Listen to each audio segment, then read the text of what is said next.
नेपाल हिमालय में बसा एक देश जिसका इतिहास उतना ही रंग बिरंगा और गहरा है जितना कि इसका भूगोल। सदियों से नेपाल प्राचीन ज्ञान और सांस्कृतिक चमक की मिसाल रहा है।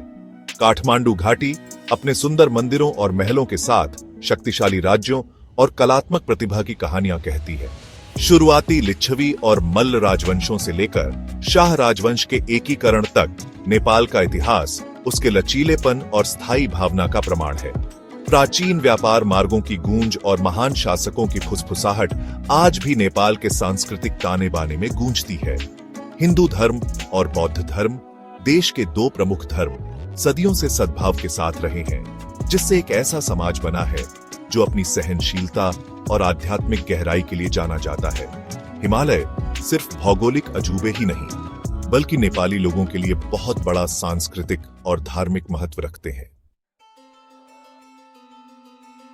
साल 2015 नेपाल के लोकतांत्रिक गणराज्य के सफर में एक महत्वपूर्ण मोड़ साबित हुआ। नए संविधान का लागू होना एक लंबे समय से प्रतीक्षित उपलब्धि, आशा और प्रगति के युग की शुरुआत थी।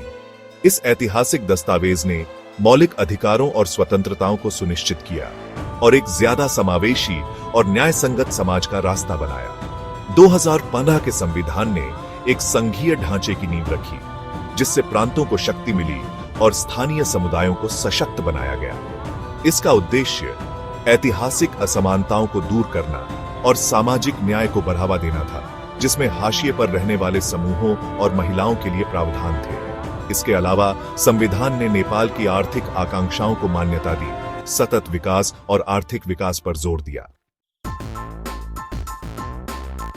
नेपाल के खेल इतिहास में 30 अगस्त 2020 हमेशा सुनहरे अक्षरों में लिखा रहेगा।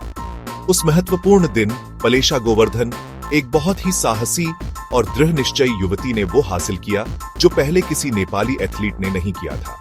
उन्होंने पेरिस 2024 पैरालंपिक खेलों में महिलाओं की K124 सत्ताफीन किग्रा पैरा ताइक्वांडो में कांस्य पदक जीता।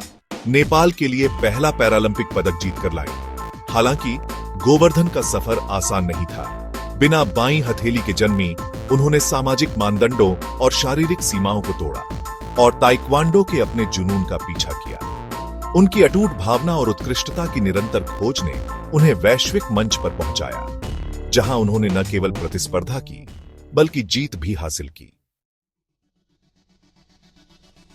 जैसे जैसे नेपाल भविष्य में आत्मविश्वास से आगे विराज रहा है, उसे कई अनोखी चुनौतियों और अवसरों का सामना करना पड़ रहा है। देश की युवा आबादी, जिसमें बहुत क्षमता है, सीमित रोजगार के अवसरों और तेजी से बदलती दुनिया से जूझ रही है। युवा प्रवास एक गंभीर चिंता का विषय है, जो उस पीढ़ी की आकांक्षाओं को दर्शाता है जो राष्ट्रीय सीमाओं से परे बेहतर संभावनाओं की तलाश में है। जलवायु परिवर्तन नेपाल के नाजुक पारिस्थितिक तंत्र के लिए बड़ा खतरा है, जिससे आजीविका प्रभावित हो रही है और प्राकृतिक आपदाएं बरआच रही हैं। पर्यावरणीय स्थिरता के साथ आर्थिक विकास को संतुलित करना एक महत्वपूर्ण जरूरत है।